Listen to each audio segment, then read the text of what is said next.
యేసుక్రీస్తు నామములో పరిశుద్ధాత్మ ఆశీర్వాదం చూస్తున్న దేవుని బిడ్డలకు నా హృదయపూర్వక వందనాలు తెలియచేస్తూ ఉన్నాను. ప్రియులారా, దినదినము కూడా పరిశుద్ధాత్మ ఆశీర్వాదము పొందుకొనుట మన జీవితంలో ఎన్నో అద్భుతాలు, ఎన్నో ఆశీర్వాదాలను మనం పొందుకుంటూ ఉన్నాము. వాక్య భాగం చూసుకున్నట్లయితే 1 కొరింథీయులకు రాసిన పత్రిక 5వ అధ్యాయము 3వ వచనం చూసుకుందాం. నేను దేహ విషయమై దూరముగా ఉన్నను, ఆత్మ విషయమై సమీపముగా ఉండి మీతో కూడా ఉండినట్లుగానే ఇట్టి కార్యము ఈలాగు చేసిన వాని గూర్చి ఇదివరకే తీర్పు తీర్చి ఉన్నాను. చూడండి, దేహ విషయం మనం ఎంతో మంది కూడా ఈ భూమి మీద శారీరక ఆశలు, శారీరక మనస్సును కలిగి ఈ లోకములో మనము దేవుని ఆత్మలో ఉంటున్నట్లుగా ఉంటూ మరి ఆ యొక్క శరీర ఆశలు, కోరికలు చంపుకోలేకపోతున్నాం.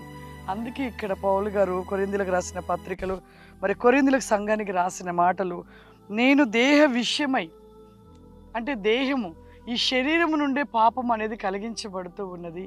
మరి ఈ యొక్క శరీరపు ఆశలైనను కోరికలకి దూరముగా ఉండినను ఆత్మ విషయముకు దగ్గరగా అయి ఉన్నాను అని చెప్పబడుతున్న ఈ మాటలను మనం ఒక్కసారి ధ్యానించాలి. మన జీవితంలో ఎలా ఉంటున్నాం?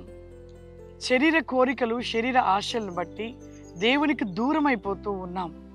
అదే దేవుని ఆత్మను కలిగి ఉంటే ఈ శరీరపు కోరికలు, శరీరపు ఆశలన్నీ కూడా చనిపోవుట, అవి వాటి చచ్చిపోవుట, మనం ఆత్మలో వెలిగించబడుట దేవుడు ఎంతో సంతోషిస్తాడు. ఆత్మను ధరించుకున్నప్పుడు శరీరపు కోరికలు, ఆశలైనను అవన్నీ కూడా మనలో నుండి చనిపోతాయి.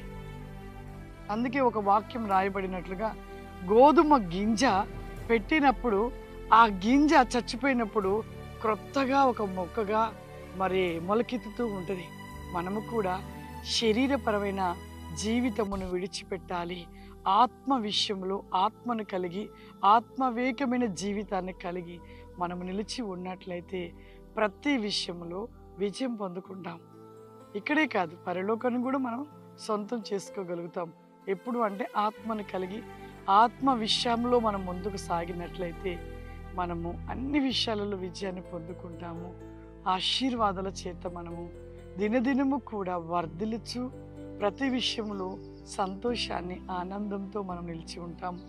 అందరి కళ్ళు మూసుకున్నట్లయితే ప్రార్థన చేసుకుందాం. సర్వశక్తివంతుడా, దయగల తండ్రి, నీకు వందనాలు చెల్లిస్తున్నాను. పరిశుద్ధాత్మ దేవా, నీవు గొప్ప దేవుడవు నాయనా.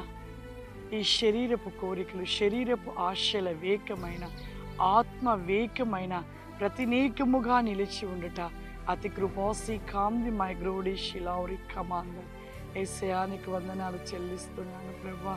ఈ లోకంలో దేహ విషయమైన ప్రతి వేకములకు దూరంగా నిలిచి ఆత్మ విషయములో ముందుకు సాగుట విజయమునకును, ఆశీర్వాదమునకును, నీ రాజ్య వేకమునకు వచ్చుటకును ప్రతినేకమైన కృపాసి క్రౌబ్రి కాందిరి శివురి కమాందర్ వెన్బి శిలాసిమిని దయచేయమని యేసుక్రీస్తు నామమున అడుగుతున్నాను తండ్రి. ఆమేన్. God bless you. దేవుడు మిమ్మల్ని దీవించును గాక. ఆమేన్.